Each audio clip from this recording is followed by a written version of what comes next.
Hello friends, you are welcome in Million Concepts of English। हमने अब literature से हट कर के ग्रामर की शुरुआत कर दी है और पार्ट्स ऑफ स्पीच पर ये दूसरा वीडियो है। पिछले हमने सारे पार्ट्स ऑफ स्पीच की डेफिनेशन को समझा था और आप लोगों ने अच्छी तरह देखा, उसको काफ़ी देखा गया। अब आज हम पढ़ेंगे नाउन की डेफिनेशन और इसके काइंड्स।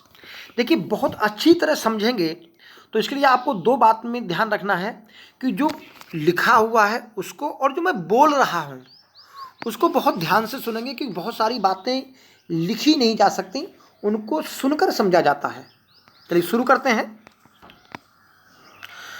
नाउन की डेफिनेशन की बात करें तो ये क्लासिकल डेफिनेशन है जो हमेशा से आप लोग सुनते चले आए हैं। A noun is the name of a person, place और थिंग। और इसमें एक चीज और जोड़ दी गई है, और आइडियाज। तो किसी व्यक्ति, स्थान और वस्तु के नाम को नाउन कहते हैं। और जो आइडियाज हैं, अगर वो भी व्यक्ति, वस्तु और स्थान की तरह काम करेंगे एक सेंटेंस में, आपको लगेगा कि ये आइडिया जो है व्यक्ति की तरह है, ये आइडिया वस्तु की तरह है, ये आइडिया स्थान की तरह है, तो वो नाउन कहलाएगा। हर एक आइडिया नाउन नहीं कहलाएगा। तो कहने का मतलब हुआ, नाउन एक व्यक्ति है, नाउन एक वस्तु है, नाउन एक स्थान है, और वो सारे विचार नाउन हैं जो नाउन की तरह काम करते हैं, यानी कि पर्सन, प्लेस और थिंग की तरह। तो इससे ये बात समझ में आती है हमको कि इस संसार में जो कुछ भी हमको दिखाई देता है, जिस किसी को हम छू सकते हैं, जिसे हम महसूस कर सकते हैं, चाहे वो दिखाई दे या ना दे, वो हर चीज़ नाउन है। तो अर्थात इस दुनिया की हर चीज़ नाउन है। एग्जाम्पल में बहुत सारे एग्जाम्पल हो सकते हैं, लाखों करोड़ों। Boy, table, chalk, duster, black board, Bareilly, Agra, etcetera. अब हम इस डेफिनेशन को सीखा तो इससे हमको दो बातें समझ में आती है कि नाउन को हम दो श्रेणी में रख सकते हैं। एक कंक्रीट, यानी कि जो नाउन हमको दिखाई देते हैं, और दूसरे एब्स्ट्रैक्ट, जो नाउन हमको दिखाई नहीं देते हैं, यानी कि मूर्त और अमूर्त। तो concrete refer to things we can perceive with our one of our senses, यानी कि जिनको हम अपनी ज्ञानेंद्रियों के माध्यम से महसूस करते हैं या अनुभव करते हैं। जैसे things you can see, smell, feel, taste और टच, जिनको आप देख सकते हैं, सूंघ सकते हैं, महसूस कर सकते हैं, टेस्ट कर सकते हैं या टच कर सकते हैं। और एब्स्ट्रैक्ट नाउन की श्रेणी में कौन से नाउन आते हैं? Can not be perceive by our senses, जिनको हम अपने सेंस के द्वारा नहीं कर सकते। तो the things you can not see, smell, feel, taste और टच।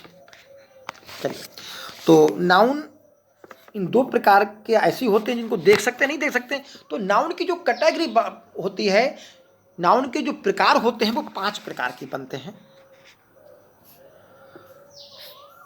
तो ध्यान से सुनना। सबसे पहला नाउन आपका कॉमन नाउन होता है।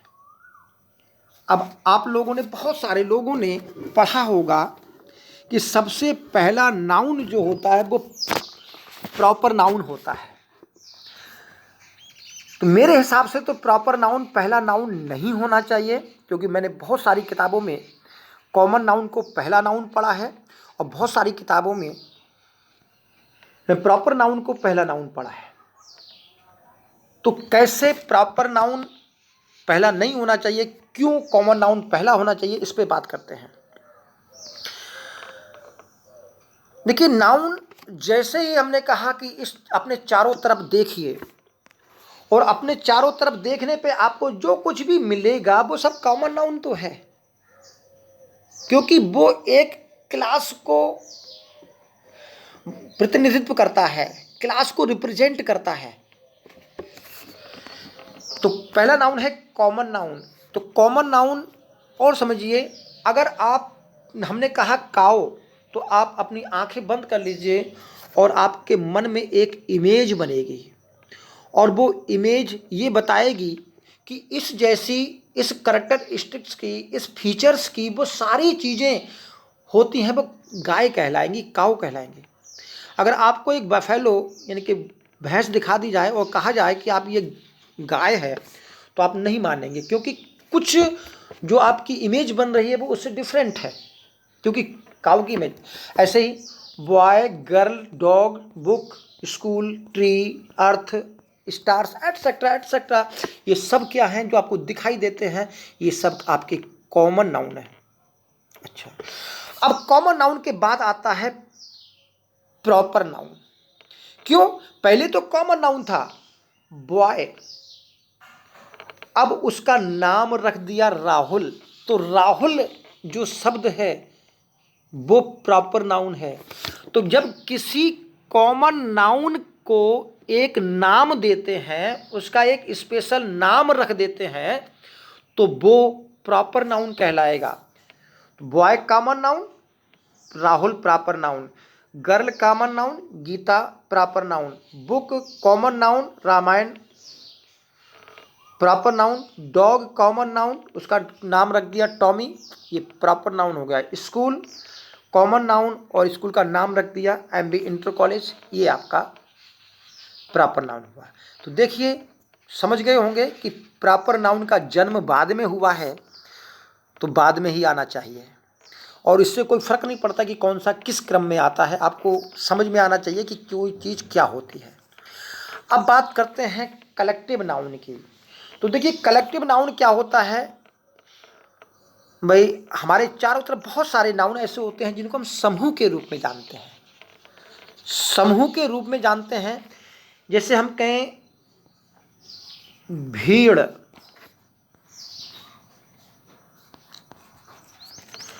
Crowd.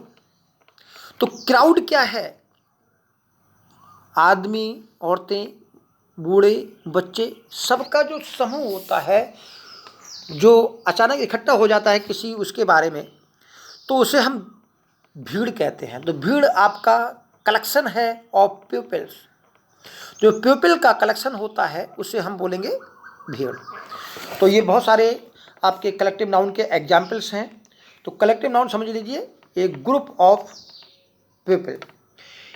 A class of students को कलेक्टिव नाउन बोलेंगे। अ जू बोलेंगे of wild animals. A crowd of people. An authority of anthology of poems, यानी कि पोइम्स का समूह। A horde of savage. A bale of cotton, बस, a basket of fruits. तो इसको हम क्या बोलेंगे? Collective noun. अब बात करते हैं मैटेरियल नाउन। देखिए, मैटेरियल नाउन को इसको अलग रखा जाता है क्योंकि इनको किसी श्रेणी में नहीं बांटा जा सकता। तो ये धातुओं के नाम होते हैं gold, silver, coal, rock, water, leather, wood, sand, air etcetera, बहुत सारे आपके मेटेरियल नाउन होते हैं। अब बात करते हैं एब्स्ट्रैक्ट नाउन की, यानी कि वे नाउन जो एब्स्ट्रैक्ट होते हैं, जिनको हम अपने सेंसेस के द्वारा देख और छू नहीं सकते। ब्यूटी सुंदरता, कॉन्फिडेंस विश्वास, कंटेंटमेंट संतुष्टि, करेज साहस, उत्साह, डेडिकेशन समर्पण, डिटर्मिनेशन, ईगो, एंथुएज्म, ब्रेवरी, ब्रिलियंस, ब्रूटिलिटी यानी कि निर्दयता या घातकता बोलेंगे, कामनेस, चैरिटी, कोल्डनेस, कंपैशन। तो बहुत सारे ये आपके एब्स्ट्रैक्ट नाउन होते हैं। अब हमने शुरू में बात की थी कि अगर ये एब्स्ट्रैक्ट नाउन है तो नेचुरल है कि इनको व्यक्ति, वस्तु, स्थान होना चाहिए। तो देखते हैं कैसे, कुछ एग्जाम्पल के द्वारा समझते हैं जैसे I gave him an apple, मैंने उसको एक सेब दिया। तो यहां देखिए एन एप्पल एक वस्तु है और आई गेव हिम नॉलेज, मैंने उसको ज्ञान दिया। तो एप्पल की तरह, वस्तु की तरह ही नॉलेज काम कर रहा है। तो यहाँ पर ये जो एब्स्ट्रैक्ट नाउन है नॉलेज, ज्ञान, ये वस्तु की तरह काम कर रहा है। अगला सेंटेंस देखिए, experience is the best teacher. अनुभव सबसे अच्छा अध्यापक होता है, हम अनुभव से सीखते हैं। तो यहाँ एक्सपीरियंस एज ए पर्सन की तरह काम कर रहा है। इस character of a happy life poem की लाइन पढ़ते हैं, who hath his life from rumours freed, whose conscience is his strong retreat. तो ये रिट्रीट माने होता है शरण स्थल। तो शरण स्थल क्या है? उसकी कंसाइंस, उसकी अंतर आत्मा। तो अंतर आत्मा यहाँ शरण देने का या शरण स्थल का काम कर रही है। तो यहाँ जो कंसाइंस है ये आपके स्थान की तरह काम कर रही है। तो कहने का मतलब है हमारे जो इमोशंस होती हैं वो व्यक्ति, वस्तु, स्थान की तरह काम करते हैं। हम और भी एग्जाम्पल ले सकते हैं, जैसे ब्यूटी है, हम कहें यू आर ब्यूटीफुल, तुम सुंदर हो, तो ब्यूटीफुल उसका गुण हो गया, लेकिन तुम्हारी सुंदरता बड़े काम आएगी। तो जैसे कोई चीज बहुत काम आती है, सुंदरता बड़े काम की होती है। हम अपने कॉन्फिडेंस द्वारा हर चीज को जीत सकते हैं। तो कॉन्फिडेंस एज ए फाइटर का काम करेगा। तो इस प्रकार ये व्यक्ति, वस्तु, स्थान का काम करते हैं। तो उम्मीद कर रहे हैं समझ में आया होगा। तो समझ में आया हो तो चैनल को सब्सक्राइब कर लें और बेल आइकन दबा लें ताकि नोटिफिकेशन मिलता रहे। ग्रामर बहुत अच्छी पढ़ाई जाएगी। चलिए, thank you, all the best.